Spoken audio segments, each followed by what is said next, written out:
नमस्कार दोस्तों, crescent education classes में आप सभी का स्वागत है। दोस्तों, एक बड़ी खबर निकल कर आ रही है। विधानसभा में 228 भर्तियां निरस्त करने का ऐलान कर दिया है विधानसभा अध्यक्ष रितु खंडूड़ी के द्वारा। देखिए, 228 पदों पर भर्ती पर जो ये रिपोर्ट थी, पहले चरण की रिपोर्ट अभी हाल में ही कमेटी के द्वारा सबमिट की गई थी। जैसे कि आपको पता ही होगा कि भाई अभी आज हमने सुबह भी आपको बताया था कि कमेटी, जो 3 सदस्यों की कमेटी है, उसने अपनी रिपोर्ट दे दी थी विधानसभा अध्यक्ष को। और विधानसभा अध्यक्ष ने अभी इन 228 पदों को निरस्त करने की कार्रवाई दोस्तों शुरू कर दी है। बहुत बड़ी खबर ये निकल कर आई है विधानसभा के। इसके अलावा जो 32 पदों पर भी दोस्तों अभी हाल में ही परीक्षा हुई थी, उसको भी दोस्तों निरस्त कर दिया, क्योंकि इसका भी जो कंपनी जिसने इसका पेपर डिज़ाइन किया था वो भी अभी विवादों में थी। तो इस तरह से ये जो भर्ती प्रक्रिया थी ये भी संदेह में थी। तो इस भर्ती प्रक्रिया को भी दोस्तों निरस्त कर दिया गया है। तो विधानसभा स्पीकर का बड़ा फैसला है। दोस्तों, आप यहाँ पर देख सकते हैं कि विधानसभा बैकडोर भर्ती पर स्पीकर रितु खंडूड़ी ने सख्ती दिखाते हुए कहा है कि भर्तियां निरस्त की जाएंगी, और बताया कि पूर्व विधानसभा अध्यक्ष गोविंद सिंह कुंजवाल और प्रेमचंद अग्रवाल के कार्यकाल के समय में की गई भर्तियों को निरस्त करने का ऐलान किया है। उन्होंने कहा है कि भर्तियों को निरस्त करने के लिए उत्तराखंड सरकार को प्रस्ताव भेजा जाएगा। शुक्रवार को विधानसभा में आयोजित पत्रकार वार्ता में खंडूड़ी ने बताया कि जांच समिति ने अपनी रिपोर्ट सौंपी है, जिसमें भर्तियों में कई अनियमितताओं को उजागर किया गया है।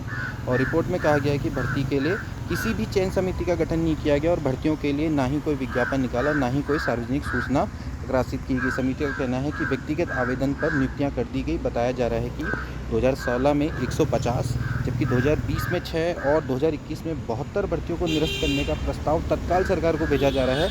बताया है कि अनुमोदन प्राप्त होते ही सभी नियुक्तियां तत्काल प्रभाव से निरस्त कर जाएंगी। इसके अलावा उपनल के द्वारा भी जो 22 भर्तियां हैं उनको भी निरस्त कर दिया जाएगा। उपनल के द्वारा भी इन्होंने 22 भर्तियां की थी। इसके साथ ही विधानसभा में 32 पदों के लिए मार्च में आयोजित भर्ती परीक्षा को भी निरस्त कर दिया गया है। देखिए, जो अभी मैंने आपको बताया कि 32 पदों के लिए बीच में भर्ती परीक्षा निकली थी और उसका पेपर भी हो गया था, लेकिन क्योंकि ये भर्ती भी विवादों में थी, क्योंकि इसका पेपर बनाने वाली भी वही कंपनी थी जो कि पहले से विवादों में रही है। तो अब यहाँ पर आप देख सकते हैं परीक्षा कराने वाली एजेंसी जांच के दायरे में है, और इस भर्ती परीक्षा का अभी तक रिजल्ट घोषित नहीं किया गया है। तो खंडूड़ी ने बताया कि भर्ती परीक्षा में विधानसभा सचिव मुकेश सिंघल की भूमिका भी संदिग्ध है, और उन्हें तत्काल प्रभाव से निरस्त किया, मतलब उनको तत्काल प्रभाव से निलंबित किया गया है।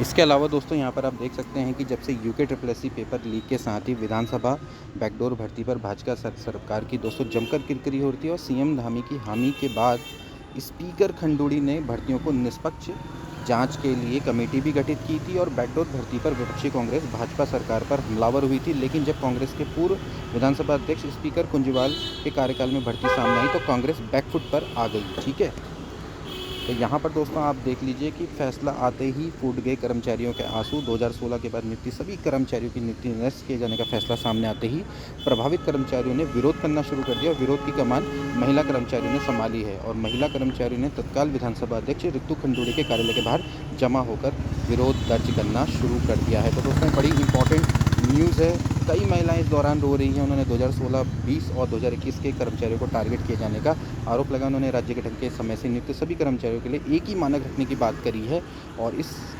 वक्त विधानसभा में गहमा गहमी तेज हो गई है। तो दोस्तों, आज की वीडियो के लिए इतना ही। मिलते हैं अगली वीडियो में।